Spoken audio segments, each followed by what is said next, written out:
Welcome back to another episode of Stand on Guard. Sorry we're late this morning, folks. Yes, it wasn't 11:30 tonight. It wasn't even noon. Yeah, we had some technical problems downloading some videos, so hope we didn't keep you waiting. I know this is like a family event every day, and from now on, I'm going to try to do these at 10 o'clock.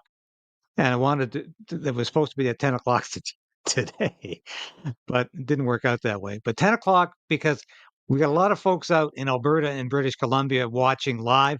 And when I'm doing these at 8 o'clock or 8:30 Eastern time, it's a little early for you folks. I realize that. And there's no reason I can't do this at 10 o'clock Eastern time because my shift with the post millennial starts at 11. I know you don't need to know this, but that's what really gets in the way of the day here in terms of timing. So thank you again for your patience, folks. It's always appreciated. So much is happening. And I do so much U.S. news right now. It's hard at times to keep my finger on the Canadian news. But I did this story yesterday. And no, it's not the one we wanted. That's not the one we wanted here. Oh, here we are. Finally, yes. This could be the story of the week, and it's being completely underreported in Canada. You read the mainstream media about Donald Trump. What do you see?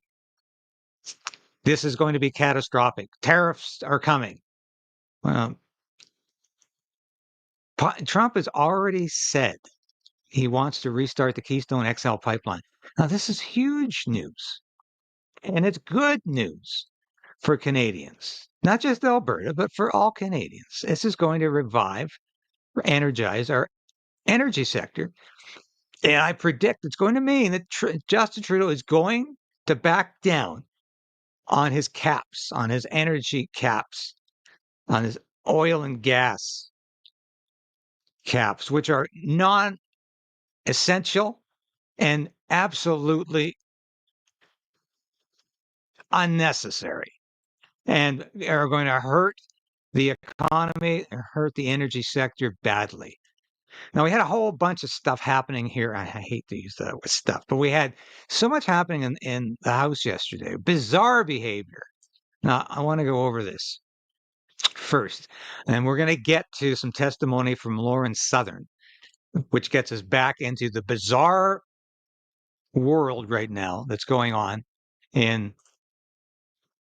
but it's incredible how the Trudeau government is oblivious to its own corruption. It's oblivious to its own demise. Look at this. Look how many cabinet ministers have left this government, have been moved out, have resigned, or say they're not running again, or placed in the back bench. It's a lot of people. This is a lot of people. 30% of cabinet, of the Trudeau cabinet, 14 ministers are either out of cabinet, not running again, or have been replaced. So that's a huge number. Yeah. So I want to get to this incredible clip here, because what kills me is it. Well, let's get to the clip. Climate change for 30 years. I've got 2 kids. I'm not going to sit silently by while a would-be prime minister promises to rip up Canada's climate protection plan so oil companies can make a few more years of profits. We are currently locked down in Pierre Poilievre's driveway, Stornoway, the public housing that the government of Canada provides for him as leader of the opposition. We're here to make sure that he recognizes Canadians are not going to stand by while he gives bonuses to oil executives in the form of a free pass on pollution, while the rest of us pay the costs in wildfires, storms, flooding, the costs of climate change that are getting bigger every year because politicians like Pierre Poilievre aren't acting on climate change. Every politician needs to do more, but Poilievre wants to take us backwards. We could have an election any day, and right now Pierre Poilievre is leading in the polls. We want Canadians to know that he is here to protect polluters, not people. He's not working for the rest of us. He's working for the oil executives at Exxon and Suncor who are making big bonuses because we're paying so much for energy when we should be putting heat pumps in every home, making sure people have transit that works. Okay, if you recall, Greenpeace used to be an organization about saving the whales. I remember growing up in British Columbia, where Greenpeace was very strong, still is. They were an organization about real environmentalism. They were about saving the whales, cleaning up real pollution. Now they're about killing the whales with their damn air power on the coast. They're killing great whales. They don't give a damn about this. They're not about cleaning up real pollution. They're about fake pollution. They call carbon pollution. Every time you hear pollution out of this clown's lips, he's talking about carbon, not real pollution. They have nothing to do with actually anything that's beneficial to you or I anymore, or to the environment. And all of this fake crisis that they keep unfolding here about they're blaming the fire, the wildfires and the flooding and the hurricanes, and God knows they're going to be blaming earthquakes on climate change next. Why not? All fits in. Transitioning to electric vehicles. It's cheaper for us, it's going to be better for our cost of living, and it's going to avoid the worst impacts of climate change, because we can't do that if we don't make the biggest polluters, oil and gas companies, do their fair share to address this problem that they've been the biggest source of causing. We've been here since 7 a.m. We're going to stay here as long as we can. And this isn't going to be the last time. If Pierre Poilievre comes out and talks to us, I would love that. I want to talk to him about why he would possibly want to give all these gifts to big polluters and do nothing for people who are being hurt by climate change right now. And our kids are. Well, you are hurting people with your climate change theology. Now, last time I checked, Poilievre was trying to get rid of the carbon tax, which is hurting people. That's what's hurting people. It's taxation. This is a phony crisis, and you are phony as hell. Going to be hurt even worse in the future. We need to act on climate change. We need to do that for protect people from the wildfires, from the heat waves, from the floods. These are all going to keep getting worse until we get off of fossil fuels. What an idiot. Party whose leader was delivering donuts to people out here who were protesting, and yet this morning had protesters. Recall, this is Karina Gould, Liberal House Leader. This is the woman who invited a former Waffen-SS member, Nazi, to the House of Commons. This is the bald-faced liar who wanted this excised from the history of the House of Commons. And she thinks there's a correlation somehow between the Freedom Convoy protest and these clowns camping out in Pierre Poilievre's front yard. Sorry. No.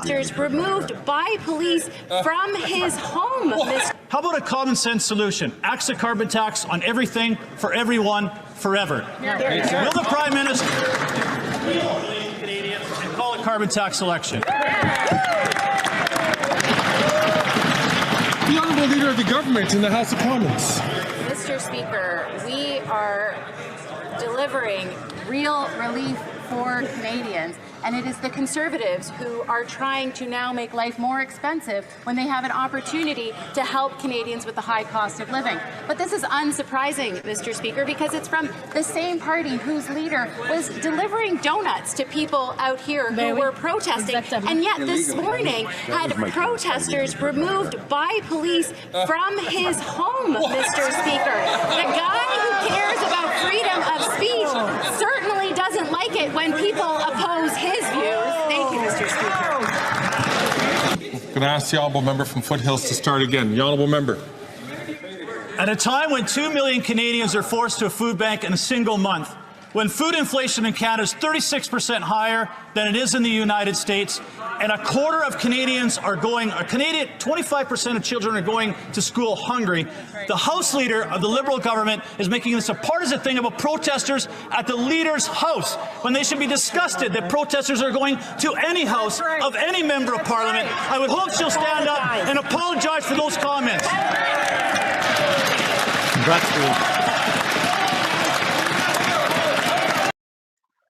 You think she's going to apologize? I don't think so. But do you see any correlation between these absolutely apathetic about life anyway? All they care about is climate change.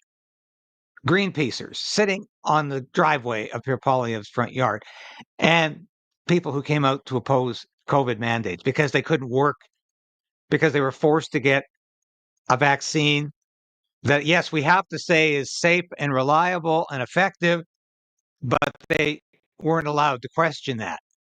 And in many quarters, we're still not allowed to question that. Now, that's what that protest was about. What are these Greenpeacers protesting? They want a carbon tax? They want to oppress you with more taxation?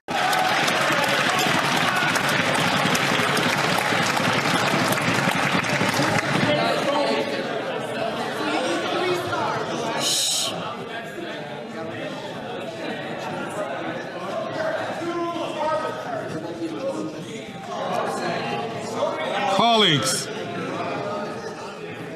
Sorry, pregnant pause there. the Honourable Leader of the Government in the House of Commons. Mr. Speaker, I'm actually really glad to hear that from my honourable colleague, because no protester should be in front of anyone's house, except when the convoy was here. Percent of children are going to school hungry. Colleagues,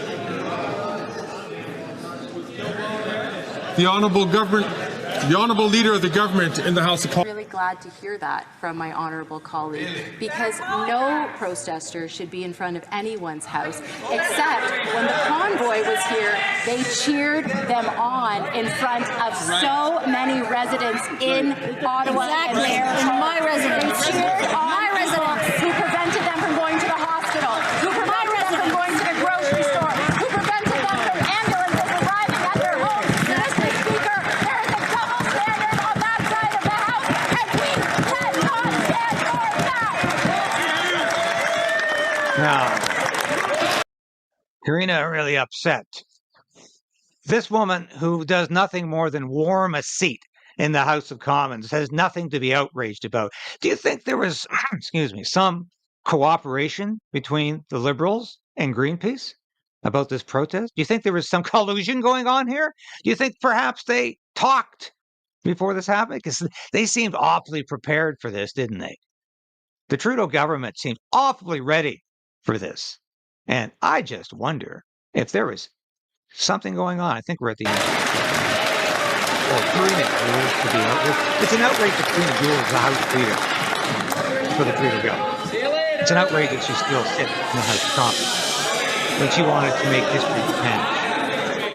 You know, and that is what that woman is all about. Now, before I forget, I want to get back to this funny money, and this kills me. You know, let's watch this for a second here. And this is Trudeau's funny money here. He's got a little stipend coming for you in January to say, please vote Liberal. But I have to laugh because unlike the CERB that came through during COVID, when everybody was sent home and jobs disappeared and we all isolated, they're saying at the beginning of this one, you have to be alive and not in prison to get this. You're a resident of Canada on March 31st, 2025, are not incarcerated for a period of at least 90 days immediately prior to April 1st, 2025, and you're not deceased on April 1st, 2025. In other words, they're assuming this is going to be a source of corruption, that people are going to cheat. I just find that amazing. And that is probably one of the most naked examples of how the Trudeau government just assumes corruption is on the way. Now, this story I wrote this week for the Post Millennial is outrageous. I actually helped a member of the Canadian Armed Forces prepare his legal brief. No, I'm not a lawyer, but I was his superior officer in this. And I helped him prepare his brief to defend his decision not to take the vaccine. I'm not going to mention his name, but his first name was Rick, and he was serving in Kingston, And I spent quite a bit of time helping him with his brief. Now, the Canadian judge here has tossed the lawsuit out that forced members of the Canadian Armed Forces to get the COVID jab. Some of them were forced out of the service because they refused to do it because they said, we don't believe it's safe and effective. Others were forced to take the jab and are now having health concerns. Yes, of course they are. And this is not a myth. We all know that there have been repercussions, consequences for a lot of folks who took the vaccine. I got the jab twice because I wanted to visit my mom in a nursing home. And I thought, well, it's the safe thing to do. I bought into the propaganda. I bought into the talking points. I thought any opposition to this was, just anti-vax nonsense. I had no idea what mRNA vaccines were. I had no idea about this. And I got the shot. And my friend in Kingston did not, because he said, hey, you better look at this seriously. And I didn't. And a lot of folks got the shot and are sorry they did. But the government, this judge, is saying, too bad. You're out of luck. And she says there's no evidence that the COVID vaccine should not be taken. You have no ground to stand on.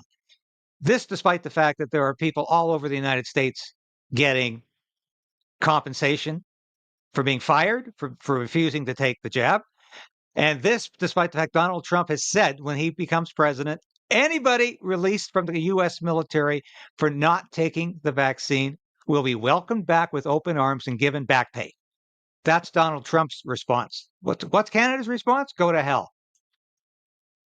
That is how this government treats people. And of course, the big Canadian story of the week was Randy Boissonnault. We're going to be talking more about that tomorrow.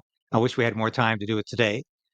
But did he resign because of the false claims of indigenous or indigeneity, as they're calling it now?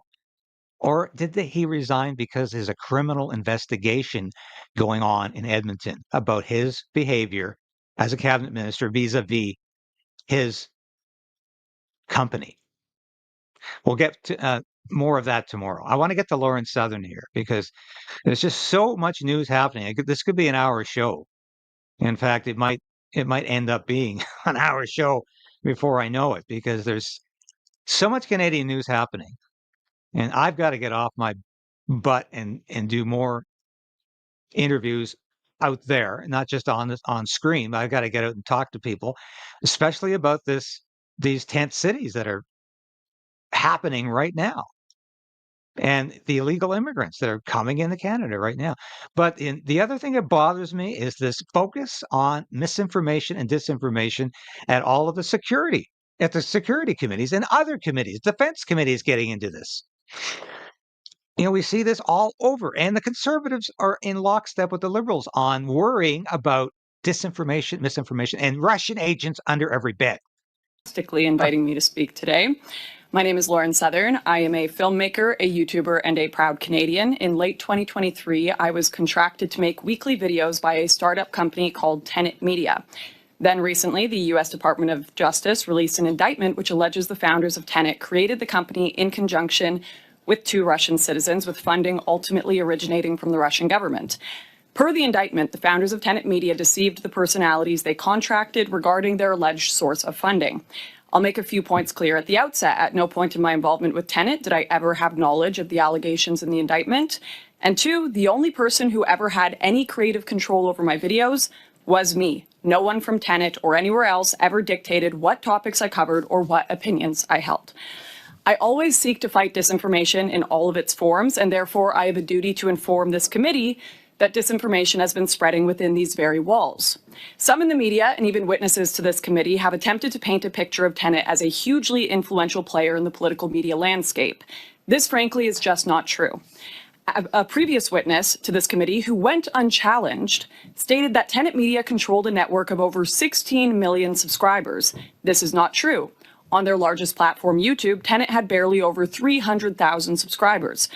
I believe the 16 million figure referred to the total number of subscribers among all of the personalities who had videos contracted I think it's important to do due diligence, and you have significant following on social media platforms where misinformation can spread rapidly.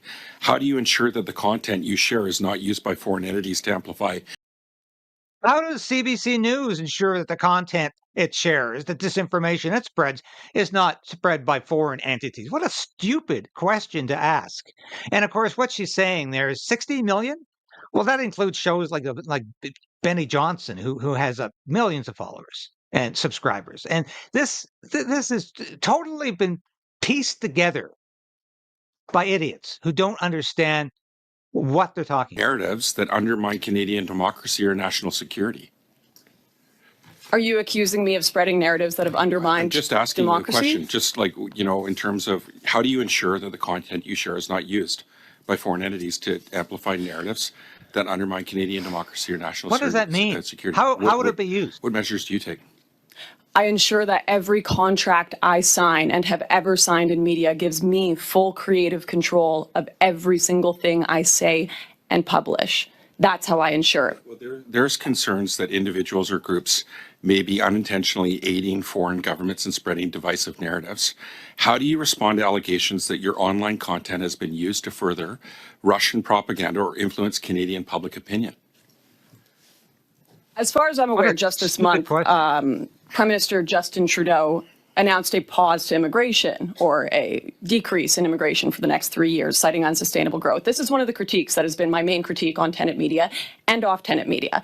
And having it portrayed as Russian disinformation by this committee, or even aiding and abetting Russians, has been very interesting. I may understand I may have been right too early on this issue, and as so I must be socially punished by this regime. But although much too late, I happen to believe that Justin Trudeau is making the correct decision there, and I would hope that this committee wouldn't advocate Canadians stop drinking water or wearing seatbelts because someone with the last name Ivanov or Petrov suggested it was a good idea.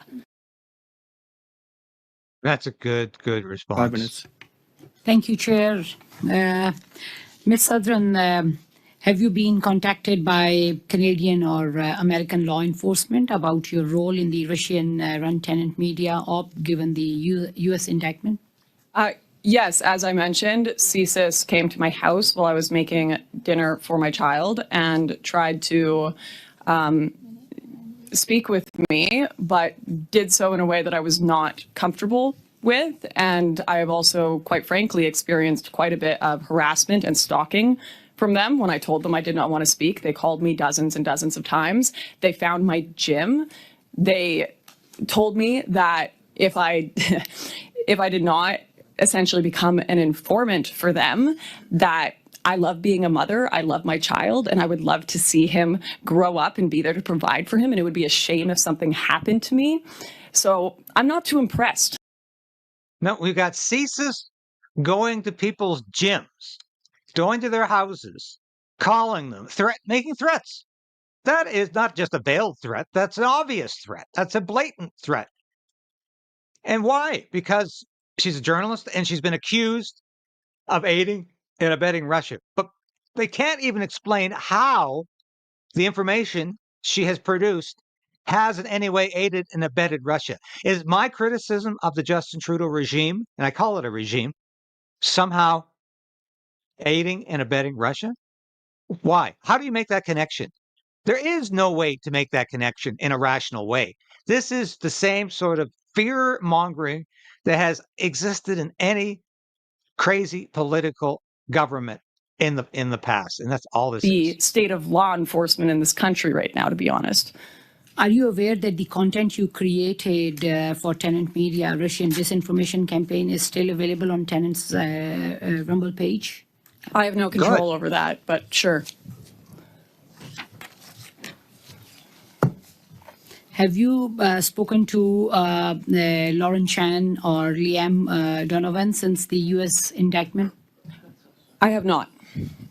You have no relationship with them? I have not spoken to them since the indictment, no. Will you use this opportunity today to call on Tenant to remove any and all content created by you from their Rumble and X accounts? No, all the content I made was of my own volition based on my own opinions and free speech. So I'm happy for that content to still be out there. Quite frankly, I spent a lot of money making some beautiful documentaries in which hardworking Canadians are featured who put themselves out there and are now being slandered as Russian disinformation. And I think that's a real shame. It is. TikTok, Meta, and YouTube have all removed tenant media from their platforms using the U.S. indictment. X, formerly known as Twitter, has not. So why do you think that is the case? I have no idea. I don't work for these social media companies.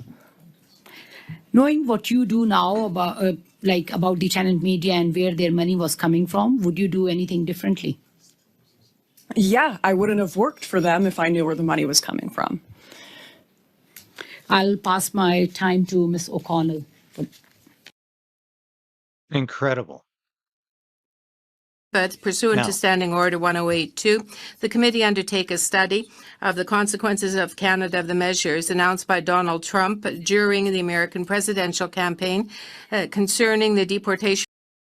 Now, I know I'm very hard on Bloc MPs, and whether this particular MP is right or wrong on this issue isn't going to affect my opinion of the Bloc. But this woman seems to be the only member of Parliament concerned about illegal immigration. And she's not exactly right on the Maine border. I mean, Maine being the state of Maine, but she's very close to it.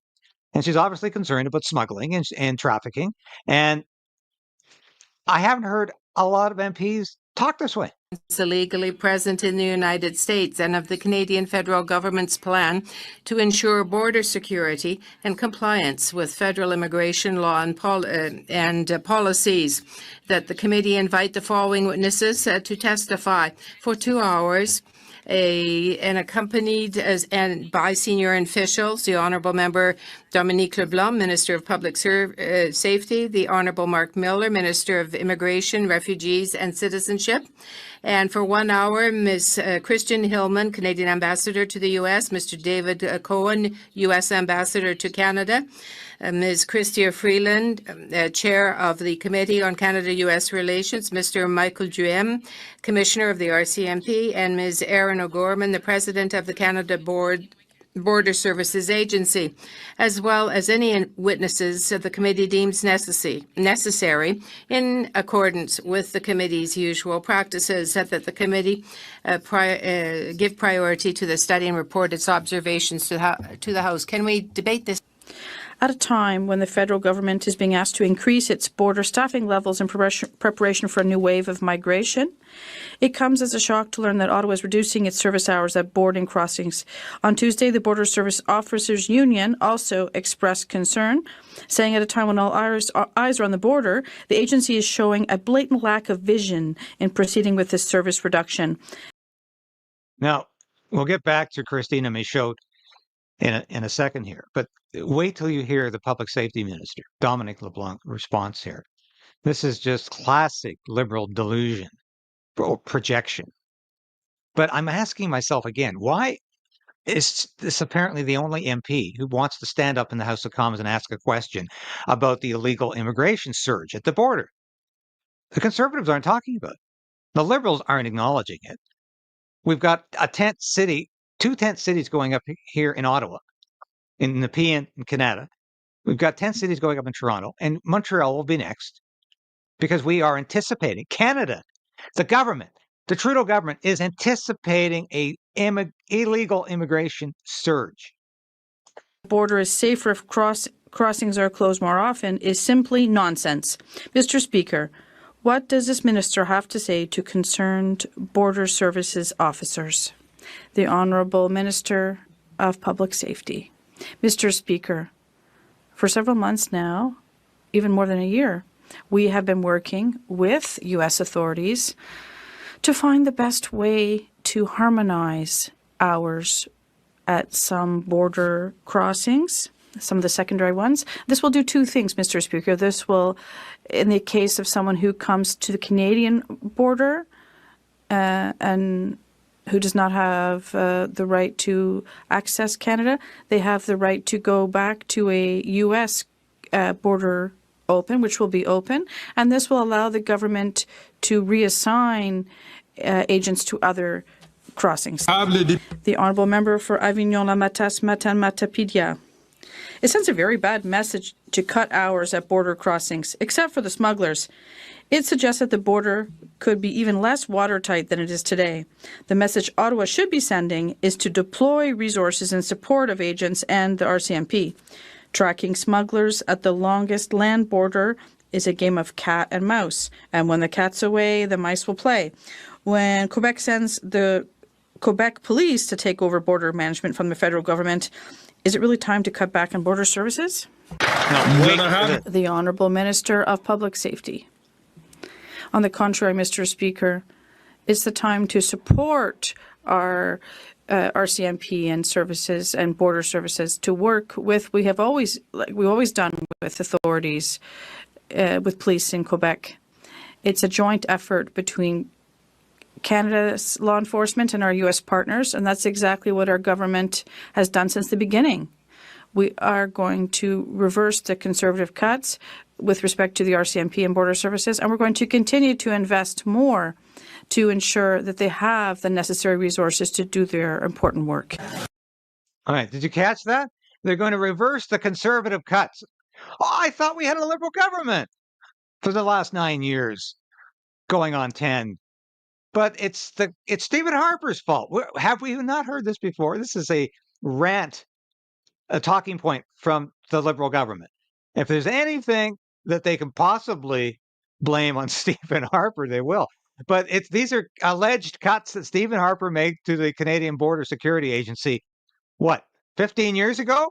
And the Liberals haven't had a chance to correct that yet.